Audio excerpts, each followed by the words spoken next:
Hello everyone. इस video में हम बात करेंगे ऑल इंडिया बार परीक्षा 2019 की, जो 15 सितंबर 2019 को आयोजित की गई थी। पहला प्रश्न है, निम्नलिखित में से कौन सा सही उल्लेखित है? इसमें चारों ही गलत है। इस जो पेपर है ऑल इंडिया बार परीक्षा का, इसमें टोटल 100 प्रश्न आए थे और 100 नंबर का पेपर था।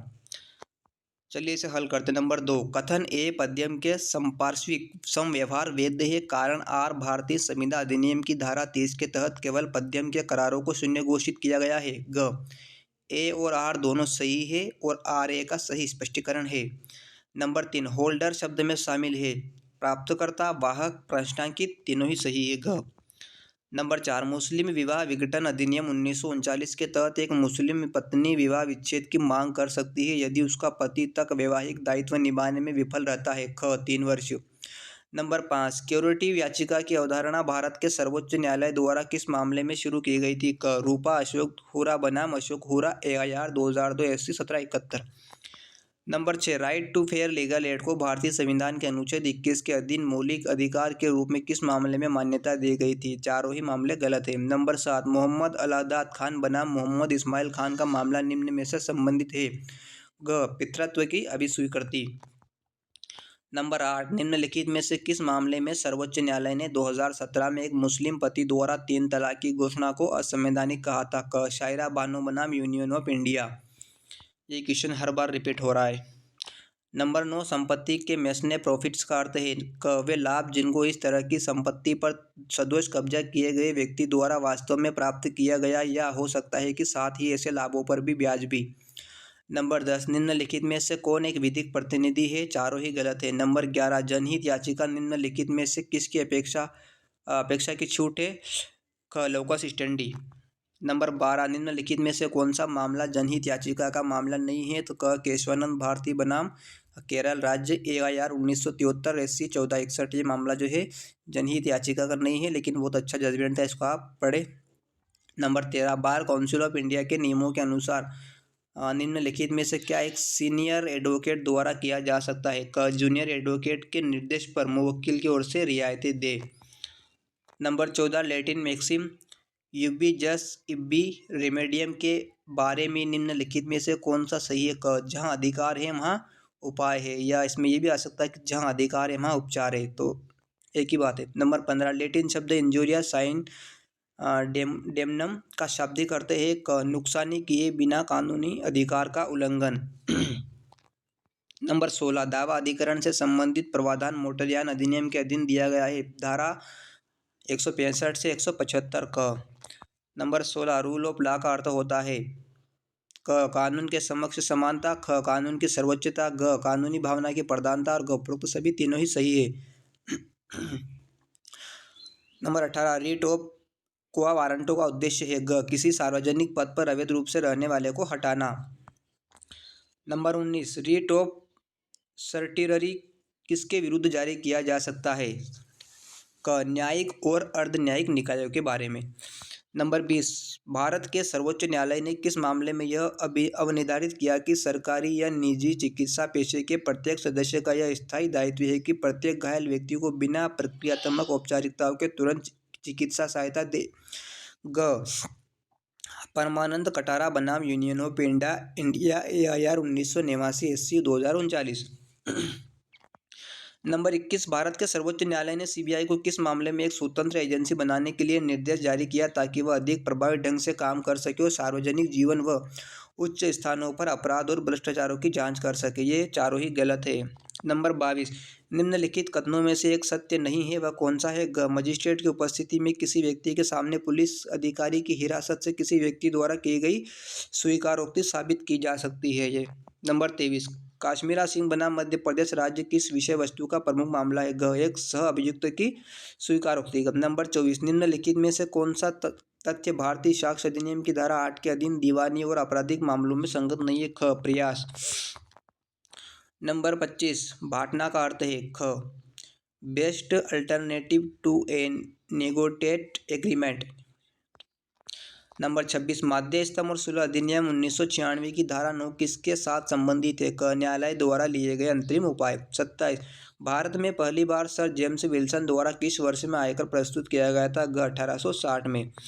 नंबर 28 है, सुप्रीम कोर्ट के न्यायमूर्ति जेसी शाह ने किस मामले में संप्रेषित किया था कि शक्ति का उपयोग करदाता के अधिकारों, गोपनीयता और स्वतंत्रता पर एक गंभीर आक्रमण किया गया है। शक्ति को कठोरता से कानून के अनुसार और केवल उसी उद्देश्य के लिए प्रयोग किया जाना चाहिए जिस उद्देश्य के लिए कानून इसे अधिकृत करता है। इसमें चारों ही गलत है। 29, निम्नलिखित में से कौन सा कथन सत्य है? ये भी गलत प्रश्न है। नंबर 30, दंड प्रक्रिया संहिता की निम्नलिखित में से कौन सी धारा अनियमितताओं से संबंधित है जो कार्यवाही को दूषित करती है? ख, धारा 461। नंबर 31, निम्नलिखित में से कौन सा डिक्री का एक अनिवार्य तत्व नहीं है? ग, एक न्याय निर्णय में एक अपील होती है जैसे कि आदेश से एक अपील। नंबर 32 आता है, निम्नलिखित में से क्या अधिवक्ता का न्यायालय के प्रति कर्तव्य नहीं है? क, साक्ष्य अधिनियम की धारा 126 का उल्लंघन नहीं करना। नंबर 33 में आता है, बार काउंसिल नियम के अध्याय 2 का भाग 4 के निम्नलिखित नियमों 6 के निम्नलिखित नियमों में से कौन सा मुवक्किल द्वारा प्राप्त धन की किसी भी राशि के संबंध में एक अधिवक्ता के कर्तव्य से संबंधित है? क, नियम 25। नंबर 34 आता है, दंड प्रक्रिया संहिता की निम्नलिखित में से कौन सी धारा में पुलिस रिपोर्ट से संबंधित प्रावधान है? क, धारा 173 2 है। नंबर 35 आता है, दंड प्रक्रिया संहिता के निम्नलिखित प्रावधानों में से कौन सा अग्रिम जमानत से संबंधित है? क, धारा 438। धारा 35, दंड प्रक्रिया संहिता के निम्नलिखित प्रावधानों में से कौन सा अग्रिम जमानत से संबंधित है? ख, धारा 438। नंबर 36, बॉन्ड और जमानत बॉन्ड को रद्द करने से संबंधित प्रावधान निम्नलिखित में से किसके अंतर्गत है? क, धारा 446 ए। नंबर 37, दहेज से संबंधित प्रावधान किसके अंतर्गत है? क, भारतीय दंड संहिता की धारा 304 ख। नंबर 38 में आता है, निम्न में से किस धारा को शिशु हत्या पर अंकुश लगाने के लिए डिजाइन किया गया है? ग, भारतीय दंड संहिता की धारा 315। नंबर 39, अवयस्क और विकृत चीज के हितों की रक्षा के लिए कौन सा आदेश विशेष रूप से अधिनियमित किया गया है? ख, आदेश 32। नंबर 40, सिविल प्रक्रिया संहिता का कौन सा आदेश एक अदालत में वाद विवाद को शासित करने वाले असाधारण नियमों का पालन करता है? क, आदेश 6। नंबर 41, धारा 100 के अधीन दूसरी अपील कहाँ लागू होती है? उच्च न्यायालय, उच्च न्यायालय, एक पक्षीय, सब प्रश्न ही गलत है। नंबर 42, निम्नलिखित में से कौन एक पंजीकृत ट्रेडमार्क का उल्लंघन है? क, प्राधिकार के बिना सामान से संबंध, उस ट्रेडमार्क जैसे चिन्हों का उपयोग। ख, उस ट्रेडमार्क का विज्ञापन ऐसा हो रहा है उसे उस ट्रेडमार्क की प्रतिष्ठा के खिलाफ है। ग, प्राधिकार के बिना व्यापार के नाम के रूप में उस ट्रेडमार्क का उपयोग। ग, उपरोक्त सभी तीनों ही सही है। नंबर 43, आजीवन कारावास से गुजर रहा व्यक्ति यदि उस हत्या का प्रयास करता है, उसे चोट पहुंचती है तो उसे कैसे दंडित किया जा सकता है? उम्र कैद से भी, मृत्युदंड से भी और कारावास से ही। ग, सभी सही है। 44, भारत में अवशिष्ट शक्तियों का प्रयोग किसके द्वारा किया जा सकता है? क, संसद के द्वारा। 45, भारतीय दंड संहिता के प्रावधान जिसके अधीन अपराधी दंड के लिए उत्तरदायी है? मृत्युदंड और आजीवन कारावास, कठोर कारावास और साधारण कारावास, संपत्ति जब्ती और जुर्माना। सभी सही है। 46, एम नाइटेन नियम निम्नलिखित में से किस कानून का आधार है? ख, पागलपन का। 47, असिमेट्रिक क्रिप्टो सिस्टम और हैश फंक्शन के उपयोग से प्रभावित होने वाले प्रमाणीकरण को निम्नानुसार रखा जाता है जाना जाता है? तो ख, ग, डिजिटल सिग्नेचर। नंबर 48, धारा 66 ए के अधीन साइबर आतंकवाद के लिए क्या सजा होगी? ग, कारावास जो आजीवन कारावास तक हो सकता है। नंबर 49, औद्योगिक विवाद अधिनियम 1947 की धारा 2J के संदर्भ में इंडस्ट्रीज का मतलब होता है? ग, उपरोक्त। नंबर 1, बिजनेस, ट्रेड, अंडरटेकिंग, निर्माण या विक्रेता की आजीविका, किसी भी तरह की आजीविका, सेवा, रोजगार, हस्तकला शामिल है। कर्मकारों का औद्योगिकरण। सभी सही है। नंबर 50, हिंदू विवाह अधिनियम 1955 के निम्नलिखित में से किस प्रावधान में तलाक का त्रुटि सिद्धांत शामिल है? ग, धारा 13(2). नंबर 51 में आता है, हिंदू दत्तक ग्रहण और भरण पोषण अधिनियम 1956 के तहत दोनों में से कौन सी परिस्थितियों में एक आश्रित एक संपत्ति एक अंतरिति के विरुद्ध भरण पोषण के अपने अधिकार को परिवर्तित करा सकता है जिसमें उसे भरण पोषण प्राप्त करने का अधिकार है? इसमें आएगा केवल जब तक अंतरिति को ऐसे अधिकार की जानकारी है और केवल जब तक ट्रांसफर अनुग्रहित है, यानी कि ग, क और ख दोनों सही है। नंबर 53, निम्नलिखित न्यायालयों न्यायाधिकरणों में से कौन एक जनहित याचिका को ग्रहण नहीं कर सकता है? केंद्रीय प्रशासनिक अधिकरण। नंबर 53, एक इमारत के आउटलेट पर आग्नेय शस्त्रों के साथ कुछ आदमी रखता है और जेट को बताता है कि वे जेट पर फायर करेंगे। अगर जेट इमारत को छोड़ने का प्रयास करता है, ये क्या कर रहा है? इसमें आएगा क और ख दोनों, यानी गलत तरीके से जेट को रोक रहा है और गलत तरीके से जेट को परिरुद्ध कर रहा है। नंबर 54, ए जेट की सहमति के बिना जेट पर एक कुत्ते को कूदने के लिए उकसाता है। यदि ए का इरादा जेट को चोट पहुंचाना, डराना या खिंचाना है तो ए जेट पर आपराधिक बल का प्रयोग करता है। 55, ए अपने मवेशियों को जेट के खेत पर यह जानकर प्रवेश करवाता है कि वे उसकी फसल को नुकसान पहुंचा सकते हैं। ए ने क्या किया? शरारत। नंबर 56, निम्नलिखित में से किस देश से भारत के संविधान ने पावर ऑफ जुडिशियल रिव्यू का अनुकरण किया है? संयुक्त राज्य अमेरिका। नंबर 57, आपातकाल की घोषणा के दौरान भी भारत के संविधान के निम्नलिखित में से किस अनुच्छेद को स्थगित नहीं किया जा सकता है? 20 और 21। 58, अधिवक्ता अधिनियम 1961 का निम्नलिखित में से कौन सा प्रावधान बार काउंसिल ऑफ इंडिया को किसी भी स्टेट बार काउंसिल के समक्ष किसी भी अनुशासनात्मक कार्रवाई के प्रत्याहृत करने की शक्ति प्रदान करता है? धारा 36(2). 59, किस न्यायालय या प्राधिकरण के पास नेशनल कंपनी लॉ ट्राइब्यूनल की अवमानना के लिए किसी भी व्यक्ति को दंडित करने की शक्ति है? नेशनल कंपनी लॉ अधिकरण को। नंबर 60, निम्नलिखित में से कौन एक निहित नहीं है? नंबर ए यह अनुबंध करता है कि अगर वो 20 से विवाह करता है तो संपत्ति सी की हो जाएगी। नंबर 61, कॉपीराइट कानून के संबंध में निम्नलिखित में से कौन सा कथन गलत है? किसी सरकारी कार्य में कोई कॉपीराइट नहीं है। नंबर 62, भारतीय साक्ष्य अधिनियम के अधीन किसी व्यक्ति का चरित्र निम्नलिखित मामलों में असंगत है। सिविल मामले में लगाया गया लांछन आचरण को सिद्ध करने के लिए एक चरित्र। नंबर 63, निम्नलिखित में से कौन सा एक प्राथमिक साक्ष्य है? न्यायालय के निरीक्षण के लिए प्रस्तुत किया गया दस्तावेज। नंबर 64, उपभोक्ता संरक्षण अधिनियम 1986 कब प्रभावी हुआ था? 15 अप्रैल 1986 को। 65, उपभोक्ता संरक्षण अधिनियम 1986 की निम्नलिखित में से कौन सी धारा उपभोक्तावाद को परिभाषित करती है? धारा 21D। Number 66, law of taxation का सिद्धांत है कि कानूनी प्राधिकार के बिना कोई कर नहीं लगाया जाएगा या एकत्र किया जाएगा। किसके अंतर्गत अंतर्विष्ट है? संविधान का अनुच्छेद 265। नंबर 67, आयकर अधिनियम की किस धारा के अधीन अन्य व्यक्तियों के आयकर निर्धारित की कुल शामिल है? धारा 60 से 65। नंबर 68, भारतीय संविधान के निम्नलिखित में से किस अनुच्छेद के अधीन संसद को राष्ट्रीय हित में राज्य सूची के मामले के संबंध में कानून बनाने का अधिकार है? अनुच्छेद 249। 69, निम्नलिखित में से किस मामले में अदालत ने अधिकथित किया कि जीवन के अधिकार में मरने का अधिकार शामिल नहीं है? श्रीमती ज्ञान कौर बनाम पंजाब राज्य। नंबर 70, यह प्रश्न है कि कोई बिल मनी बिल या नहीं है जिसके द्वारा विनिश्चित होता है? लोकसभा अध्यक्ष। 71, संविधान की 70वीं अनुसूची के अधीन निर्णय किसके द्वारा लिया जाता है? सदनों के पीठासीन अधिकारी द्वारा।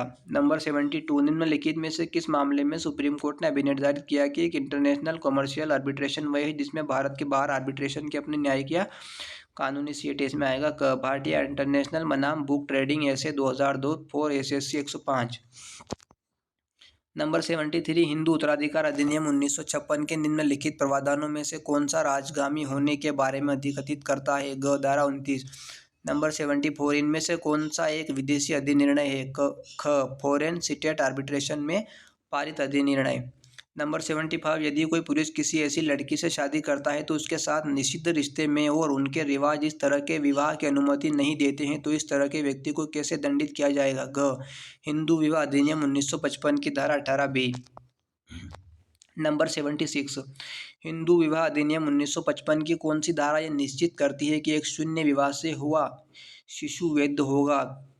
धारा 16। 77, दंड प्रक्रिया संहिता की किस धारा के अधीन पुलिस अधिकारी अभियुक्त को उसके जमानत के अधिकार के बारे में बताने के लिए बाध्य है? धारा 50। 78, किस परिस्थिति में न्यायालय फरार व्यक्ति की संपत्ति की कुर्की के लिए आदेश जारी कर सकता है? इसमें आएगा वह व्यक्ति जिसको उद्घोषणा की जाती है तो उसकी संपत्ति को वैनित करने वाला होता है। नंबर वह व्यक्ति जिसके बारे में उद्घोषणा जारी की जाती है उसकी संपत्ति या किसी भी हिस्से को वैनित करने वाला होता है। ग, वह व्यक्ति जिसके बारे में उद्घोषणा जारी की जाती है वह न्यायालय के स्थान या क्षेत्र में अपनी संपत्ति का पूरा या कोई भी हिस्सा निकालने वाला होता है। ग, उपरोक्त सभी। नंबर 79, धारा 482 दंड प्रक्रिया संहिता के अधीन अंतर्निहित शक्ति का प्रयोग किसके द्वारा किया जा सकता है? ग, हाई कोर्ट के द्वारा। नंबर 80, अगर एक आदमी के बारे में साबित हो जाता है कि उसके लिए सुना गया उनके द्वारा जो स्वाभाविक रूप से उसके बारे में सुनते, यदि वह जीवित होता तो भारतीय साक्ष्य अधिनियम की धारा 108 के अधीन यह अनुमान किया जाएगा कि वह मर चुका है। 7 वर्ष तक। नंबर 81, एक मूक गवाह ने खुली अदालत में लिखित रूप में अपने साक्ष्य दिया, ऐसे साक्ष्य को माना जाएगा। मौखिक साक्ष्य। नंबर 82, निम्नलिखित में से कौन सा एक लोक दस्तावेज नहीं है? ये चारों ही गलत है। नंबर 83, भूमि अधिग्रहण अधिनियम 1894 कब लागू हुआ था? ग, मार्च 1894 का पहला दिन। 84, निम्नलिखित में से कौन सा दंडादेश सेशन कोर्ट सुना सकता है? ग, विधि द्वारा अधिकृत कोई भी दंड, लेकिन मृत्यु दंड की पुष्टि उच्च न्यायालय द्वारा की जानी चाहिए। नंबर 85, निम्नलिखित में से कौन सा किसी विदेशी निर्णय की निश्चय होने के लिए अपेक्षित नहीं है? घ, यह दुश्मन देश की अदालत द्वारा। 86, कर्मचारी की सुरक्षा और स्वास्थ्य और कल्याण सुनिश्चित करना किस अधिनियम का प्राथमिक उद्देश्य है? ग, फैक्ट्रीज एक्ट 1948। नंबर 87, किसी मामले में सुप्रीम कोर्ट ने अभिनिर्धारित किया कि क्या शिक्षक मजदूर नहीं है? ग, सुंदराम्बल बनाम गोवा सरकार, AIR 1988 SC 1700। 88 में आता है औद्योगिक विवाद अधिनियम 1947 की धारा 2CC के अधीन क्लोजर का अर्थ है। क, कार्य स्थान या उसके किसी भाग का स्थायी बंद किया जाना। 89, किस मामले में लंबन के दौरान एक रेफरेंस किया जाता है? क, अधीनस्थ न्यायालय विधि के एक प्रश्न पर राय के लिए मामले को उच्च न्यायालय को रेफर करता है। 90, एक व्यक्ति फैसले के पुनर्विचार के लिए आवेदन कर सकता है। क, वह एक डिक्री ऑर्डर से व्यतीत है जिसमें अपील की अनुमति है लेकिन अपील को किया नहीं गया है। ख, वह उस डिक्री या ऑर्डर से व्यतीत है जिसमें कोई अपील की अनुमति नहीं है। ग, वह लघुवाद न्यायालय से एक रेफरेंस पर हुए निर्णय से व्यतीत है। ग, उपरोक्त सभी तीनों ही सही है।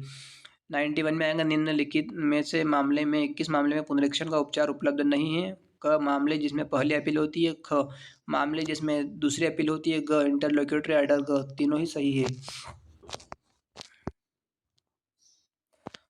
प्रकार में नहीं है, क्रॉसिंग के प्रभाव का किस धारा में उल्लेख किया गया है? ख, धारा 130। 93, प्रकार में लिखित की धारा 16 परिभाषित करती है। ग, पूर्ण पृष्ठांकन और निरक पृष्ठांकन। 94, प्रकार में लिखित अधिनियम 81 की धारा 138 के दिन क्या दायित्व है? कठोर दायित्व।